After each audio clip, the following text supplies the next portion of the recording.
നമ്മൾ പഠിച്ചുകൊണ്ടിരുന്നത് respiration and excretion എന്ന് പറഞ്ഞ ചാപ്റ്ററാണ്. ഇതിൽ നമ്മൾ ഫസ്റ്റ് സെക്ഷൻ കഴിഞ്ഞു. ഇന്ന് നമ്മൾ രണ്ടാമത്തെ ക്ലാസ് ആണ്. നമ്മളിതിൽ ഡിസ്കസ് ചെയ്യുന്നത് എന്താണ് ആൽവിയോളാർ എക്സ്ചേഞ്ച് ഓഫ് ഗ്യാസസ്, അതേപോലെ എന്താണ് സർഫക്റ്റൻറ്റ്. ഓക്കെ, അപ്പം നമുക്ക് സിമ്പിളായിട്ട് തന്നെ പഠിക്കാം. ക്ലാസ്സിലേക്ക് പോയാലോ? നമ്മൾ കഴിഞ്ഞ ക്ലാസ്സിൽ പഠിച്ചത് റെസ്പിറേഷനെ കുറിച്ചായിരുന്നു. എന്തായിരുന്നു റെസ്പിറേഷൻ? നമ്മൾ നോസ്ട്രൽസ് ഉപയോഗിച്ചുകൊണ്ട് എക്സ്റ്റേണൽ ആയിട്ടുള്ള എയറിനെ ഇൻടേക്ക് ചെയ്തിട്ട് ബോഡിയിൽ എക്സസ് ആയിട്ടുള്ള കാർബൺ ഡൈ ഓക്സൈഡിനെ പുറത്തേക്ക് എക്സ്പെൽ ചെയ്യുന്നു. ഈ ഒരു പ്രോസസ്സാണ് respiration. In and out of air ആണ് റെസ്പിറേഷൻ എന്ന് പറയുമ്പോൾ. റെസ്പിറേഷൻ കഴിഞ്ഞ് സെക്കൻഡ് സ്റ്റേജായിട്ട് നമുക്ക് പഠിക്കാനുള്ളത് ആൽവിയോളാർ എക്സ്ചേഞ്ച് ഓഫ് ഗ്യാസസ് ആണ്. എന്താണെന്ന് നോക്കാം. നമ്മൾ നേരത്തെ പറഞ്ഞ റെസ്പിറേഷൻ സ്റ്റാർട്ട് ചെയ്യുന്ന എവിടുന്ന നോസ്ട്രൽസ്, നമ്മുടെ മൂക്കിൻ്റെ ദ്വാരത്തിൽ നിന്ന് ആരംഭിക്കുന്നു. ദെൻ നേസൽ ക്യാവിറ്റി വഴി ട്രക്കിയയിലെത്തുന്നു. അവിടെ നിന്നും ബ്രോങ്കസിലേക്കും പിന്നീട് ബ്രോങ്ക്യൂൾസിലേക്കും അല്ലേ എത്തുന്നത്. ഈ ബ്രോങ്ക്യൂൾസിൻ്റെ എൻഡിങ് ഭാഗത്തായിട്ട് കാണപ്പെടുന്ന എയർ സാക്കുകളെയാണ് ആൽവിയോളൈ എന്ന് പറയുന്നതെന്നും നമ്മൾ അവിടെ വെച്ച് പറഞ്ഞിരുന്നു. ഇനി ഈ ആൽവിയോളൈക്കകത്ത് വെച്ചിട്ടാണ് ഗ്യാസസിൻ്റെ എക്സ്ചേഞ്ച് അഥവാ വാതക വിനിമയം നടക്കുന്നത്. അതെങ്ങനെയാണെന്നാണ് നമുക്കിവിടെ പഠിക്കാനായിട്ടുള്ളത്. നമ്മുടെ ബോഡിയിൽ ഒരുപാട് പ്രവർത്തനങ്ങളൊക്കെ നടക്കുന്നതിൻ്റെ ഭാഗമായിട്ട് കാർബൺ ഡൈ ഓക്സൈഡ് ഉണ്ടാകുന്നുണ്ട്. അപ്പം നമ്മുടെ ശരീരത്തിൽ എക്സസൈസ് ഉണ്ടാകുന്ന ഈ ഒരു കാർബൺ ഡൈ ഓക്സൈഡിനെ പുറന്തള്ളിയിട്ട് ഓക്സിജനെ ബ്ലഡിലേക്ക് കൊണ്ടുവരണം. ഈ ഒരു പ്രോസസ്സിങ്ങിന് കണ്ടിന്യൂസ് ആയിട്ട് നടന്നുകൊണ്ടേയിരിക്കുകയാണ്. അതുതന്നെയാണ് ആൽവിയോളാർ എക്സ്ചേഞ്ചിൽ ആൽവിയോളസിൻ്റെ റോളും. അതായത് റെസ്പിറേഷൻ്റെ സെക്കൻഡ് സ്റ്റേജാണ് ആൽവിയോളാർ എക്സ്ചേഞ്ച് എന്ന് പറഞ്ഞു. ഇവിടെ ആൽവിയോളസിലേക്ക് എത്തിയ വായുവിൽ നിന്നും ഓക്സിജനെ രക്തത്തിലേക്കും രക്തത്തിലുള്ള കാർബൺ ഡൈ ഓക്സൈഡിനെ ആൽവിയോളസിലേക്കും കൈമാറ്റം ചെയ്യപ്പെടുന്ന പ്രക്രിയയാണ് നടക്കുന്നത്. ഓക്കെ, ആ സ്റ്റേറ്റ്മെൻറ്റ് ഒന്നുകൂടി നോക്കുക. The next stage of respiration is the exchange of oxygen from the air which has entered the alveolus into the blood and exchange of carbon dioxide into the alveolus from the blood. This is called alveolar exchange of gases. കാര്യം ഇത്രയേ ഉള്ളൂ. നമ്മൾ പറഞ്ഞു നോസ്ട്രൽസിൽ നിന്ന് start ചെയ്ത alveolus വരെയുള്ള ആ ഒരു പാത്വേ നമ്മൾ പറഞ്ഞിരുന്നു. ആൽവിയോളസിലേക്ക് എത്തപ്പെടുന്ന നമ്മൾ ഇൻഹെയിൽ ചെയ്തെടുത്ത ഓക്സിജനല്ല, ഇൻഹെയിൽ ചെയ്തെടുത്ത എയറിൽ നിന്നുള്ള ഓക്സിജനെ ബ്ലഡിലേക്ക് കൊടുക്കും. ഒപ്പം ബ്ലഡിൽ നിന്നുള്ള കാർബൺ ഡൈ ഓക്സൈഡിനെ ആൽവിയോളസിലേക്കും കൈമാറ്റം ചെയ്യപ്പെടുന്നു. ഇതാണ് alveolar exchange of gases. Clear അല്ലേ? നമ്മൾ ആൽവിയോളസിൻ്റെ സ്ട്രക്ചർ നോക്കുകയാണെങ്കിൽ ഏറ്റവും പുറമേക്കായിട്ട് ബ്ലഡ് കാപ്പിലറീസ് കാണാൻ സാധിക്കും. നമ്മളെ ബോഡിയിൽ പല ആക്ടിവിറ്റീസിൻ്റെ ഭാഗമായിട്ടുണ്ടായിട്ടുള്ള കാർബൺ ഡൈ ഓക്സൈഡ്, ഈ കാർബൺ ഡൈ ഓക്സൈഡിനെ ആൽവിയോളസിലേക്ക് എക്സ്ചേഞ്ച് ചെയ്യപ്പെടണം. എന്തിനു വേണ്ടിയിട്ടാണ്? ഈ ആൽവിയോള വഴി എൻ്റർ ചെയ്തിട്ടാണ് ഇത് ബോഡിയുടെ പുറത്തേക്ക് എക്സ്പെൽഡ് ഔട്ട് ചെയ്ത് പോകുന്നത്. അതാണ് ബ്ലൂ കളറിൽ കാർബൺ ഡൈ ഓക്സൈഡ് പുറത്തേക്ക് കാണിച്ചിട്ടുള്ളത്.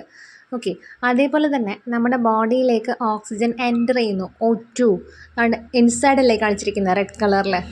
അത് ആൽവിയോളസിൻ്റെ ഉള്ളിലേക്ക് എൻ്റർ ചെയ്യും. ആൽവിയോളസിലേക്ക് എത്തപ്പെട്ട അന്തരീക്ഷ വായുവിൽ നിന്നുള്ള ഓക്സിജനെ ബ്ലഡിലേക്ക് കൊടുക്കുകയും ഒപ്പം ഈ ബ്ലഡിനകത്തുള്ള കാർബൺ ഡൈ ഓക്സൈഡ്, നമ്മൾ പറഞ്ഞു ബ്ലഡ് കാപ്പിലറീസിലാണ് ഇത് കാണുന്നത്, ഇത് എങ്ങോട്ടേക്ക് പോവും? ആൽവിയോളസ് വഴി പുറത്തേക്ക് പോവുകയും ചെയ്യുന്നു. ഇങ്ങനെയാണ് ആ ഒരു എക്സ്ചേഞ്ചിങ് അവിടെ നടക്കുന്നത്. ഈ ആൽവിയോളയുടെ പ്രത്യേകത എന്ന് പറഞ്ഞാൽ തിന്നായിട്ടുള്ള എയർ സാക്കുകളാണ്. ഇനി നമ്മൾ ആ ആൽവിയോളസിൻ്റെ കോട്ടിങ് നോക്കുമ്പോഴേ ഒരു സിംഗിൾ ലെയർ കൊണ്ടല്ലേ കൺസ്ട്രക്ട് ചെയ്തിട്ടുള്ളത്. നോക്കിയ oxygen carbon dioxide enter ചെയ്യുന്ന ആ ആൽവിയോളസിൻ്റെ സ്ട്രക്ചറിൻ്റെ പുറമേക്ക് നോക്കുമ്പോൾ ഒരൊറ്റ ലെയറായിട്ടാണ് സെൽസ് കാണപ്പെടുന്നത്. അപ്പോൾ ഒരുപാട് കോട്ടിങ് ലെയർ സെൽസ് ഉണ്ടായിരുന്നു എന്നിരിക്കട്ടെ. അപ്പോൾ അത്രയും ഭാഗം കടന്നു വന്നാൽ മാത്രമല്ലേ വാതക വിനിമയം നടക്കുള്ളായിരുന്നു. അപ്പോൾ അത് ഭയങ്കര ബുദ്ധിമുട്ടാണ്. സോ അത് ഒഴിവാക്കാൻ, അല്ലെങ്കിൽ കുറച്ചും കൂടി എളുപ്പത്തിൽ ഗ്യാസിൻ്റെ എക്സ്ചേഞ്ച്, വാതക വിനിമയം നടക്കുന്നതിന് വേണ്ടിയിട്ടാണ് ഈ ആൽവിയോളസിന് ഒറ്റ ലെയർ അല്ലെങ്കിൽ സിംഗിൾ ലെയർ ആയിട്ടുള്ള സെൽസ് കൊണ്ട് കവർ ചെയ്തിട്ടുള്ളത്. ക്ലിയർ അല്ലേ? ഇപ്പോൾ മനസ്സിലാക്കുക, ആൽവിയോളയുടെ വോൾ എന്ന് പറയുന്നത് സിംഗിൾ ലെയർഡ് ആണ്. ആൽവിയോളയുടെ വോള് സിംഗിൾ ലെയർഡ് ആണെന്ന് പറഞ്ഞു. ഇനി ഈ ആൽവിയോളയെ കവർ ചെയ്തിട്ട് എന്തുണ്ട്? കുറേ ബ്ലഡ് കാപ്പിലറീസ് ഉണ്ട്. ഇനി നമ്മൾ ഓരോ ബ്ലഡ് കാപ്പിലറീസും നോക്കുകയാണെങ്കിൽ ആ ഓരോ ബ്ലഡ് കാപ്പിലറീസും എങ്ങനെയാണ്? സിംഗിൾ ലെയർഡ് ആണ്. ഒറ്റ നിര കോശങ്ങൾ കൊണ്ട് നിർമ്മിതമാണ് ഓരോ ബ്ലഡ് കാപ്പിലറീസും. ഓക്കെ, ഇവിടെ വാതക വിനിമയം നടക്കുന്നത് ഡിഫ്യൂഷൻ എന്ന് പറയുന്ന പ്രോസസ്സിലൂടെയാണ്. നമ്മൾ മുമ്പ് പഠിച്ചിട്ടുണ്ട് ഡിഫ്യൂഷൻ എന്താണെന്ന്. Movement of molecule from a region of higher concentration to lower concentration. അതുതന്നെയാണ് ഇവിടെ നടക്കുന്നത്. അതായത് തന്മാത്രകൾ എങ്ങനെ, അല്ലെങ്കിൽ വാതക തന്മാത്രകൾ എങ്ങനെ മൂവ് ചെയ്യുന്നു? ഹയർ കോൺസെൻട്രേഷൻ ഉള്ള റീജിയനിൽ നിന്നും ലെസ് കോൺസെൻട്രേഷൻ ഉള്ള ഭാഗത്തേക്ക് ഡിഫ്യൂഷൻ എന്ന ആ ഒരു പ്രോസസ്സിലൂടെയാണ് മൂവ്മെൻറ്റ് നടക്കുന്നത്. അപ്പോൾ ഇവിടെ വാതക വിനിമയം നടക്കുമ്പോൾ ബ്ലഡ് കാപ്പിലറീസ് ആയാലും ആൽവിയോളയുടെ ഔട്ടർ വോൾ ആയാലും എല്ലാം സിംഗിൾ ലെയർഡ് ആയതുകൊണ്ട് തന്നെ ഡിഫ്യൂഷൻ എന്ന് പറയുന്നത് കുറച്ചും കൂടി എളുപ്പത്തിൽ നടക്കും. അതായത് വാതക വിനിമയം ഈസി ആയിട്ട് നടക്കും. ആൽവിയോളയുടെ ഇന്നർ വോൾ നോക്കുകയാണെങ്കിൽ അവിടെ മോയ്സ്ചർ എന്ന് ലേബൽ ചെയ്തേക്കുന്നുണ്ടോ ലെഫ്റ്റ് പാർട്ടിലായിട്ട്. അപ്പം മോയ്സ്ചർ കണ്ടൻ്റ് ഉണ്ട്. എവിടെ? ആൽവിയോളയുടെ ഇന്നർ വോൾ ഉൾഭിത്തിക്കകത്ത് മോയ്സ്ചർ കണ്ടൻ്റ് ഉണ്ട്. അപ്പം നമുക്കൊരു ക്വസ്റ്റ്യൻ വരും, എന്തിനാണ് ഈ മോയ്സ്ചർ? വാതകങ്ങളെ ലയിപ്പിക്കാൻ, ഡിസോൾവ് ചെയ്യിപ്പിക്കാൻ വേണ്ടിയിട്ടാണ് ഇത്തരത്തിൽ മോയ്സ്ചർ ഉള്ളത്. അപ്പോൾ അടുത്തൊരു ക്വസ്റ്റ്യൻ തോന്നില്ലേ, എന്ത് ഡിസോൾവ് ചെയ്യിപ്പിക്കാൻ അല്ലെങ്കിൽ എന്ത് മോയ്സ്ചർ എന്ന്? അതായത് നമ്മൾ പറഞ്ഞു ഈ ആൽവിയോളയുടെ ഉള്ളിലേക്കല്ലേ ഓക്സിജൻ വരുന്നത്. നമ്മൾ ഇൻഹെയിൽ എടുത്ത ഓക്സിജൻ ഈ ആൽവിയോളർ വോളിൻ്റെ അകത്തേക്ക് വന്നുകൊണ്ടിരിക്കുകയല്ലേ. അപ്പോൾ വന്നിട്ട് അത് ട്രാൻസ്ഫർ ചെയ്യുന്നത് എങ്ങോട്ടേക്കായിരിക്കും? ഈ ബ്ലഡ് കാപ്പിലറീസിലായിരിക്കും. അതേപോലെ ബ്ലഡ് കാപ്പിലറീസിനകത്തൂടെ എന്ത് പോകുന്നുണ്ട്? കാർബൺ ഡൈ ഓക്സൈഡ് പോകുന്നുണ്ട്. അപ്പോൾ ഈ കാർബൺ ഡൈ ഓക്സൈഡ് നിറഞ്ഞിരിക്കുന്ന ബ്ലഡ് കാപ്പിലറീസിൽ നിന്നും ഈ ആൽവിയോളർ വോളിൻ്റെ ഉള്ളിലേക്ക് അതിനും എൻട്രി ചെയ്യണം. അപ്പോൾ അങ്ങോട്ടും ഇങ്ങോട്ടുമുള്ള മൂവ്മെൻറ്റ്, അതിന് വേണ്ടിയിട്ടാണ് ഒരു മോയ്സ്ചർ അവിടെ ഉള്ളത്. ഇത്തരത്തിലൊരു മോയ്സ്ചർ ഉണ്ടെങ്കിൽ മാത്രമേ ഗ്യാസിൽ അങ്ങോട്ടും ഇങ്ങോട്ടും മൂവ് ചെയ്യുന്ന സമയത്ത് ഡിസോൾവ് ആവത്തുള്ളൂ. മനസ്സിലായല്ലോ? ഒന്നുകൂടി പറയാം, നമ്മൾ ഈ ആൽവിയോളർ സാക്കിൻ്റെ അകത്ത് എന്തുണ്ട്? ഓക്സിജൻ ഉണ്ട്. ഓക്കെ, ഈ ഓക്സിജൻ അകത്തേക്ക് ഇങ്ങനെ മൂവ് ചെയ്ത് വന്നിട്ട് എങ്ങോട്ടേക്കാണ് ട്രാൻസ്ഫർ ചെയ്യേണ്ടത്? ബ്ലഡ് കാപ്പിലറീസിലേക്ക് പോകണം. അതേപോലെ ബ്ലഡ് കാപ്പിലറീസിൽ എന്തുണ്ട്? കാർബൺ ഡൈ ഓക്സൈഡ് ഉണ്ട്. ഈ കാർബൺ ഡൈ ഓക്സൈഡ് എൻറിച്ച്ഡ് ആയിട്ടുള്ള ബ്ലഡ് കാപ്പിലറീസിൽ നിന്നും ഇത് എങ്ങോട്ടേക്ക് മൂവ് ചെയ്യും? ഈ ആൽവിയോളർ വോളിൻ്റെ ഉള്ളിലേക്ക് പ്രവേശിക്കണം. അപ്പോൾ ഇവയ്ക്ക് രണ്ടിന് ഇടയിലായിട്ടാണ് മോയ്സ്ചർ ഉള്ളത്. മോയ്സ്ചർ എവിടെയാണ് കാണപ്പെടുന്നത്? Inner walls of alveoli. ആൽവിയോളയുടെ ഇന്നർ വോളിലാണ് ഈ മോയ്സ്ചർ പ്രസൻസ് ഉള്ളത്. എന്തിനാണെന്ന് ചോദിച്ചാൽ ഈ ഒരു ട്രാൻസ്ഫർ നടക്കുന്ന സമയത്ത് അല്ലെങ്കിൽ സ്വിച്ചിങ് നടക്കുന്ന ആ ഒരു ടൈമിൽ ഗ്യാസസിനെ ഡിസോൾവ് ചെയ്യിപ്പിക്കാൻ വേണ്ടിയിട്ടാണ് മോയ്സ്ചർ കണ്ടൻറ് ഉള്ളത്. ക്ലിയർ? അതേപോലെ ഈ മോയ്സ്ചർ കണ്ടൻറ് ഉള്ളത് കൊണ്ട് തന്നെയാണ് ഡിഫ്യൂഷനും വളരെ വേഗത്തിൽ തന്നെ നടക്കുന്നത്. ഇവിടെ എങ്ങനെയാണ് ഡിഫ്യൂഷൻ നടക്കുന്നത്? ആൽവിയോളയുടെ ഉള്ളിൽ നിന്നും ഓക്സിജൻ ബ്ലഡ് കാപ്പിലറീസിലേക്കും അതേപോലെ ഈ ബ്ലഡ് കാപ്പിലറീസിൽ നിന്നും കാർബൺ ഡൈ ഓക്സൈഡ് ആൽവിയോളയിലേക്കുമാണ് ഡിഫ്യൂഷൻ നടക്കുന്നത്. ഈ മോയ്സ്ചർ കണ്ടൻറ് രണ്ട് കാര്യങ്ങൾക്കാണ് സഹായിക്കുന്നത്. ഒന്ന് ഗ്യാസസിൻ്റെ ഡിഫ്യൂഷനും അതേപോലെ തന്നെ ഗ്യാസസിൻ്റെ ഡിസോൾവിങ്ങിനും.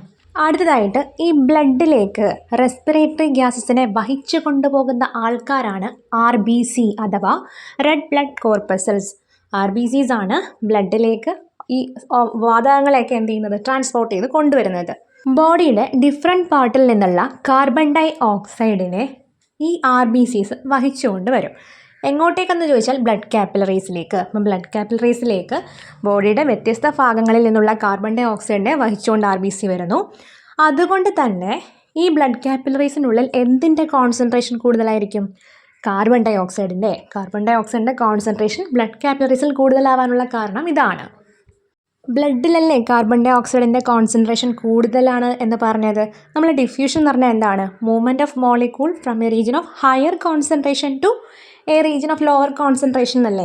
അപ്പം ഇവിടെ ബ്ലഡിൽ കാർബൺ ഡൈ ഓക്സൈഡിൻ്റെ കോൺസെൻട്രേഷൻ കൂടുതലായിട്ടുള്ള ഈ പറയുന്ന ബ്ലഡ് കാപ്പിലറീസിൽ നിന്നും കോൺസെൻട്രേഷൻ കുറവായിട്ടുള്ള ആൽവിയോയുടെ ഉള്ളിലേക്കാണ് പ്രവേശിക്കുന്നത്.